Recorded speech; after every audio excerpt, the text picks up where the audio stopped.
This is Dr. Chris's Radio Horror Program, 91.3 FM WCW. If you're not catching this recorded interview live when it broadcasts, hopefully you're catching it on the Radio Horror YouTube channel and a slideshow of our lovely and talented actress. Tonight on the show with us to talk a little bit about her new werewolf movie that came out last year, as well as other crazy and unusual things, such as Everything I Learned Came from Television and Attack of the Amish.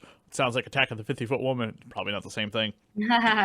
We have the werewolf star of I Am Lisa, Kristen Vaganos, on the show with us to talk about werewolves and uncomfortable situations in werewolf movies that just made me go, Jesus Christ. For the most part, I really enjoyed this werewolf movie. The poster that's on IMDb is actually really freaking cool. Oh, very cool. I'm glad you liked it. Have you seen this poster? Yeah, we're pretty proud of it. Have you seen this poster on IMDb? Yes, I have. The moon in your face and the yeah, that's really cool. But the artist ones are also really cool. Like the one with the they don't tag who drew this, of course not.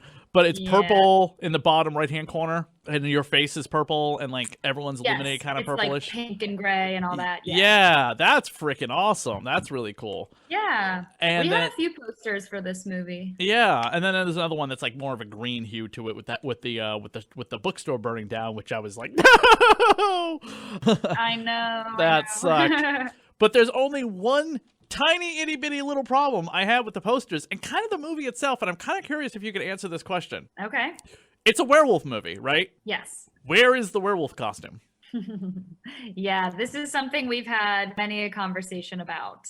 It was obviously something that came down to budget in the end, but agreed with our special effects makeup artist, Jake, and our director, Patrick, in some discussions leading up to the film, where it was sort of like, we kind of made the most of it and decided, this film is so largely about Lisa going through this transition and slowly losing control of her identity and who she has identified as for all of her life, grappling with, oh my God, who am I becoming? What am I becoming? I'm losing myself. And so we always wanted you to be able to tell that it was Lisa. That felt very important to us, was to not have, by the end of the film, just a full transformation where it could be anyone underneath all that makeup, So we always found it like, I think we leaned in back at a full transformation would, double our budget by finding the importance in Lisa trying her hardest to retain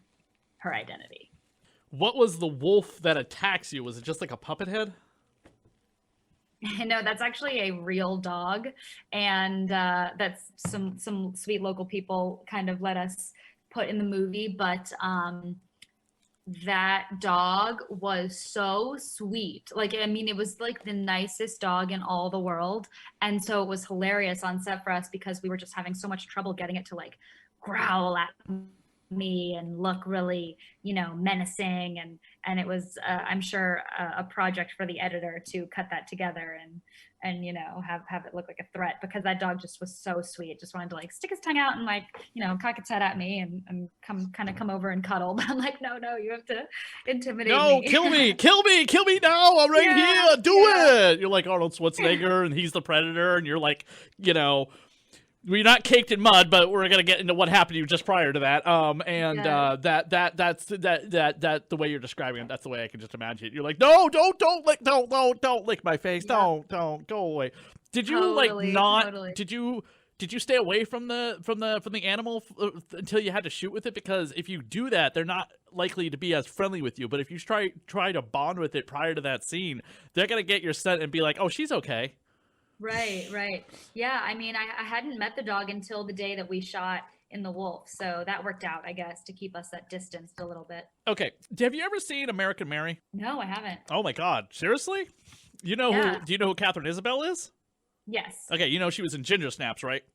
Yes, yeah. Well, that's one of the movies I did watch in preparation for I Am Lisa. You should have also watched American Mary, because American Mary has a scene in it that's similar to yours, not quite as brutal as yours, but as the Soska sisters call it, they're like the twin sisters of horror, if you've ever heard of them. They called it a beautiful rape scene because it's from the perspective of the victim. And Catherine, who's on the commentary with them, even agrees with it. She's like, yeah, it's from my perspective of being raped. And that's very cool. And then there's like I Spit on Your Grave, which I, halfway, at one point in the movie with the jail cell, I was just like, oh God, they're not going to do that. Thank God. And then you get to the woods, you're like, oh no. This is uncomfortable to watch. Why in the world was that important to the plot line? Because honestly, it feels like you dodged a bullet in the jail after getting the crap kicked out of you. And I mean kicked. They kicked you, which I'm sure you were wearing like padding and stuff like that. And that's totally fine. Every one of those B-word girls justly deserved getting killed, which is fantastic, including the sheriff. I was like, yay, the sheriff's nice because she's a big old B-word. And the dude who raped her, woohoo! Finally, justice deserved. Yes. Yeah. That was another scene too, where we were like, we could show this, but anything is scarier when left up to the imagination. But why agree to do the rape scene though? Why did they include it? Yeah. Well, it's funny that you mention it because I was sent a draft of this script before I signed on, and it was much different. I had turned it down at the time, but then it went through a lot of revisions. Then it came back to me, and then that's the script that we shot with. But the first version that I saw was way more explicit and way more gruesome and hard to watch and even hard to read. And so that was, I think, one of the notes was like, you don't have to show the audience everything. You can just allude to it and... Oh, you mean there was going to be like nudity in it, you're saying? Yeah. Okay. But just even so, like, we don't need to see the action. We don't need to see this horrible act to know that it's happening and to feel for Lisa. And like I said, it's honestly like always going to be worse when it's in our own minds, So it was just, I think it was just honestly like a realistic and unfortunate reality of what that would look like in a small town with nepotism and secrecy and some messed up people in positions of power, and in a sequel that is sort of in development now. You never know how that'll affect things, but it leaves the doors open. So I have an idea what you should do for the sequel. You should. You do? Yes. I think this is a very good idea because this happened to a friend of mine. You should take all of the budget you need for your sequel and do the film you're going to do, but you announce to people, especially fans of the film, that you want to do the werewolf properly with this costume, but you need money to do it. And if the fans of the film want to see it, go to Kickstarter or Indiegogo. Indiegogo probably, just because you get to keep everything in Indiegogo, whereas Kickstarter, you don't if you don't make a budget. Wow. But it all depends on how much money you need. If you have enough fan base, that's a thrifty idea right there. I like that. Yes, because I'll be honest with you, I would rather see you and if you do it, you know what I mean? Like stand up and be like, you know what? I'm gonna get down into my underwear and put this fuzzy suit on. I'm gonna do it. No stunt woman, no stunt man that looks like a chick. No, me. Oh, no, hell no. Kristen. Me. I did all my stunts in there the you go. Movie, you put that hairy costume on. And you'd be like, how about this? We'll work on the budget. I'll just grow out my hair leg. You know what I mean? You don't have to do my hair legs. I just won't shave for 3 months. I won't shave anything. We'll just bush it out everywhere. Armpit hair. Oh you come to set looking all ragged and smell bad. They're like, woo, she went authentic with this one. Oh my God. When it's hideous, I'll say, you asked for it. You asked for it. And everyone around set just avoids you because you just smell so bad. And then you finally go to your trailer and just start shaving and cleaning. You're just like, oh, God. Yeah. Absolutely. Always. That's what you should totally do. Have you ever seen The Howling 2, My Sister is a Werewolf? No, I haven't. You need to do yourself a favor and watch Howling 2. It is the most effed up howling werewolf movie you will ever see. It's borderline a vampire movie. Silver is in it playing a werewolf. She's like this old crone, and then she like sucks the life force out of this chick, and then she got like her 10 out of 10 fake breast body, and like the end of the movie, not even joke, during the music video, she's like just repeated the scene of her ripping her cloak open, being like, "Look, I'm beautiful," and a 10 out of 10 again. And Christopher Lee is in it playing her brother, who's like a werewolf hunter. So you get great acting from Christopher Lee. The whole movie was shot in Romania, and it's all about the brother of Dee Wallace Stone's character from the first movie trying to find out what happened to his sister and understand about the culture of werewolves. And also, if you're into like hot werewolf orgies, this movie has it for you. Oh my goodness. Well, that's my only requirement in a film, you know?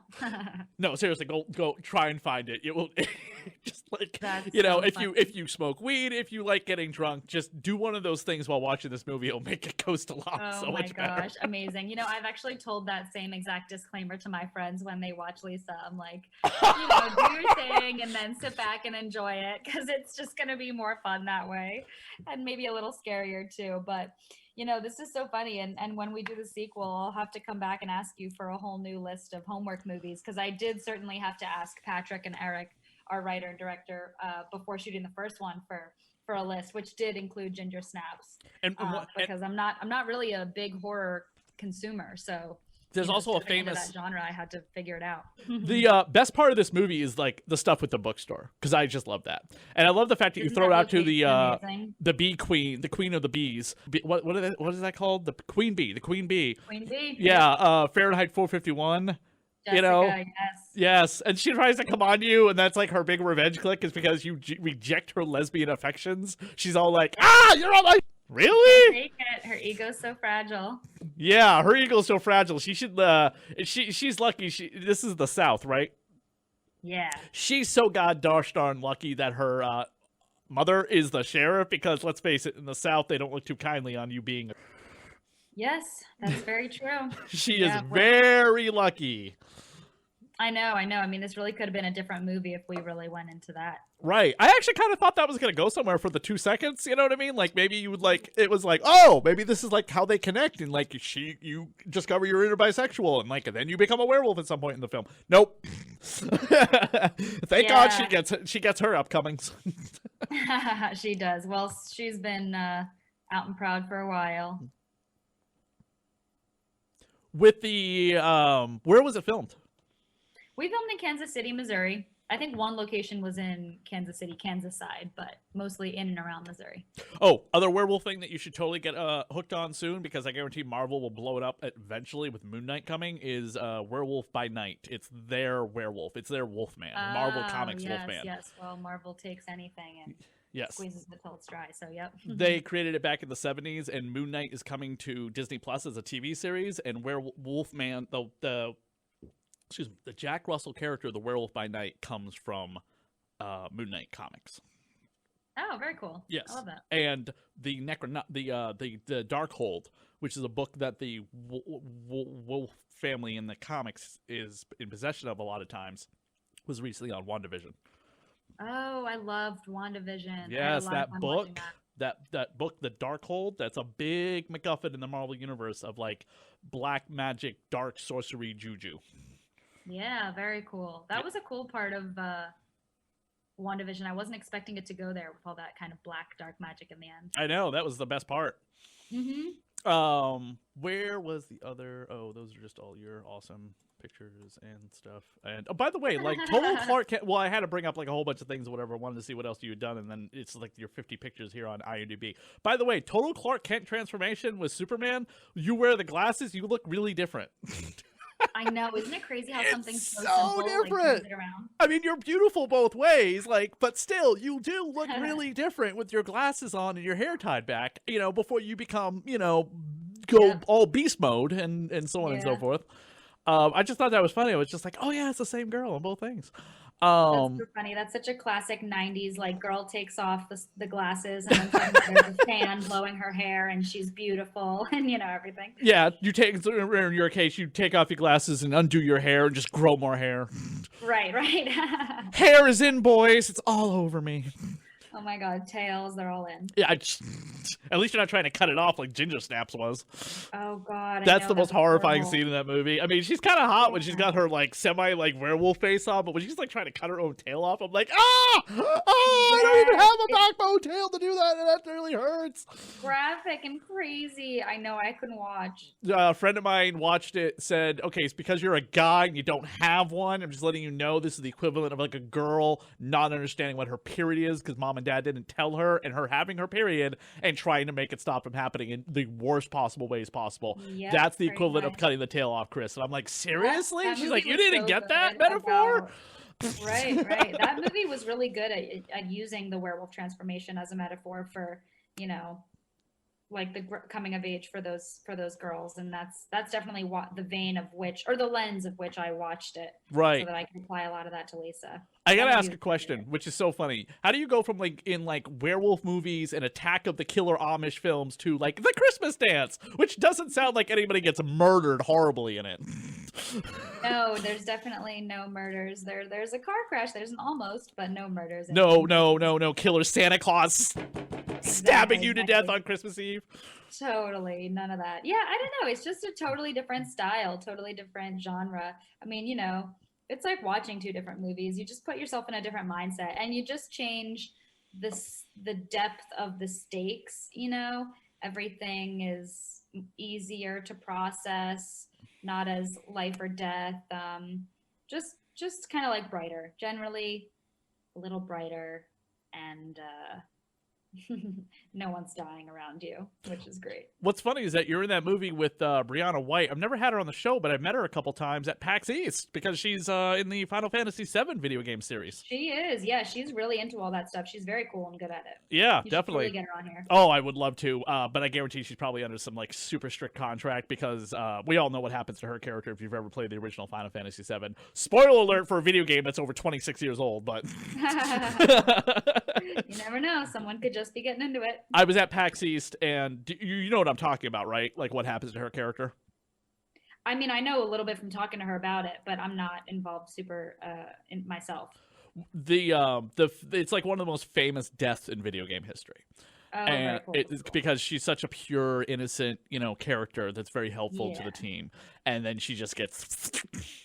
And I made a joke to several Tifa cosplayers. Tifa is the boxing, busty, midriff, boxer shorts, kind of punchy, kick character in that game series. Cool. And that, what if Tifa gets freaking killed and Aerith lives? And I've had like the Tifa cosplayers are like, Is that like blasphemy? I don't know you, but I already hate you. You're like, you said that wrong. I thing, said that man. completely wrong to the wrong cosplayers. Yes, you did. You messed up. So what is the Amish film that you're in? Well, so that's actually an interesting one that you've pointed out because we haven't filmed that one yet. That is still in pre-production. And so It's by Tyler Perry, like the Tyler Perry? no. Oh. There is another man named. I was gonna say, you go, girl. That's like big. I know. I would love to see the Tyler Perry take on a movie called Attack of the Amish and see what happens. I was gonna say, man, that's big. Yeah, totally. No, I've got a friend, a guy I know named Tyler Perry, and I've done a bunch of like short sketches and things with him, and I'm always busting his balls about being named Tyler Perry and not changing it or something. But he wrote like a crazy, scary movie-esque, horror parody that is Attack of the Amish, and we have plans to shoot that in the summer. And it should be a wild ride, but it's basically a bunch of like Instagram influencers trying to, vacation in Amish country and obviously entering into conflict with the locals who have a very different lifestyle. The Amish are always up to something. I guarantee they're probably part of the plan for the mothership when it comes back to Earth. Oh my God, right? Can't be trusted. No, and I think they're definitely in league with the Mole Men. You do have a lot of theories. This is very funny. I should just like write this down. Did you know that there is this story in Salem? I don't know if you know anything about Massachusetts, but we have like the famous Salem, Massachusetts, where the witches and so on and so forth, and it's a giant tourist attraction. There's a story of this ghost of this guy who apparently there's a curse in like this area of Salem that if you see his ghost, you're gonna die of a heart attack. And like every sheriff up till like the more recent modern day sheriffs have all died young in Salem. Wow. And I'm like, nobody's ever made this into a movie. Somebody should make this story into a movie. That's so interesting. Yeah, it's the oh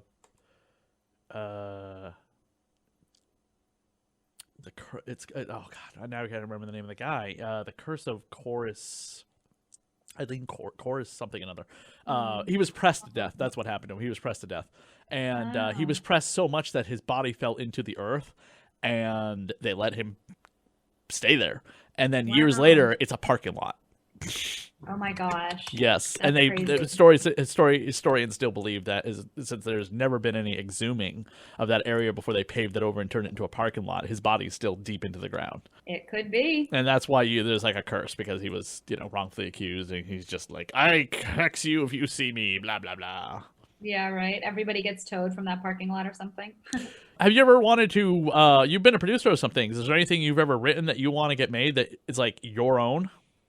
Yeah, there's actually a couple projects right now that I am writing and hoping to get off the ground pretty soon. Actually, Eric Winkler, the writer of I Am Lisa, and I have co-written another film that is totally different. It's not horror at all. It's a drama about an alcoholic, bisexual high school guidance counselor. Alcoholic bisexual guidance counselor. Okay. Yeah. Is he also a redhead? Is he black? Is he also? Well, actually, it would be me. It would be. Oh, is it you? Okay. Yeah, I would be acting out that character, and her name's Casey Charles, and so we're working on getting that off the ground right now. And then I have another film I'm in the middle of writing that's kind of like based on my crazy loud Greek family, but infused with an experience that luckily has not happened in my family. Sort of a what if, this crazy thing had happened, and I've just based the characters off of my wild heritage. But the goal is certainly to be producing projects of my own that I'm passionate about, and producing for others along the way has been incredibly helpful in experience and knowledge. And I will also be a producer on the sequel for I Am Lisa, which is exciting, and we're developing that as we speak, and hope to keep it going. Awesome. That sounds fantastic. Yeah. I'm looking forward to, so when is the sequel to I Am Lisa gonna be out tentatively? Yeah, so we're developing that as we speak. So we're not anywhere near an air date yet, or a release date, but we're hoping to follow up the first pretty soon. Since there's been a pretty great response. So I would bet, in the next year, there will at least be sufficient updates. And overseas, they called it I Am Werewolf or I Am Wolf. Did they? Yep. Really? I know we sold it overseas, but I didn't know they changed the title. They did change the title, because I'm looking on Amazon right now at an I Am Wolf DVD. Your name is on it, so it has to be this one, unless you did another werewolf movie that I'm not aware of. You're just like, I'm going to make my career about werewolves and hair and fur and just killing people in a rape revenge. They're only going to play in this one type now. No, that's interesting. I actually didn't even know that. That's kind of funny to know. Yep. There's also an article on it on the nerdly.com. I'll have to check that out. Yeah, it's actually pretty recent too. It's 1 month ago today that it was posted on the Nerdly website, which I'm not familiar with this website, so I'm assuming they're overseas. They gave you a 3 out of 5. Okay, well, I'll have to have a word with them. Their complaint is the one that I made as well about the suit. Yeah, which is the biggest one we've gotten, which I have to say, like, if that's the biggest complaint, I'm pretty much okay with that, because that means like the story was there and everything else was there, and people wanted more, which is. Is there a chick in a black? To have. Is there a chick in a black cloak in your movie? I can't remember. A black cloak. I don't know. I wear a hoodie several times, and I kind of have my hood up, and that's kind of her. I don't think this is you in the photo. She looks like she's got like a cloak, not a hoodie, but like a cloak on. Maybe it is the hoodie, but they have for their cover, there's 1, 2, 3, 4 wolves on it, and one of them is snarling directly at the audience. It took a town to beat her down. I Am Wolf. Absolutely terrifying. 4 stars. Rated 15, which is like their PG-13. Oh my God, I have to look this up. They've got a different poster too, you're saying? Yes. And again, it doesn't look like you. Wow. That is so funny. Yeah, I don't think that is us at all. I don't know why they would change that. I Am Wolf has echoes of Ginger Snaps, and that Lisa gains real power when she becomes a werewolf. Well, that's all true. It's definitely the same movie. You're right. I don't know why they would come up with their own poster though. Yeah. Hilarious. There's no yeah, read it. It's an okay article, but that's how I found that the alternate poster in the UK. That's so funny. Wow. Just taking their own liberties. All right. I Basically. Where can people find you on social media if they want to give you praise about I Am Lisa or I Am Wolf? Or I Am Wolf, absolutely. They can find me at K Vaganos on all social media, and my website, www.kristenvaganos.com. Awesome. Thank you so much for coming on the show with us. Yes, Chris, it was so fun. Thanks for having me.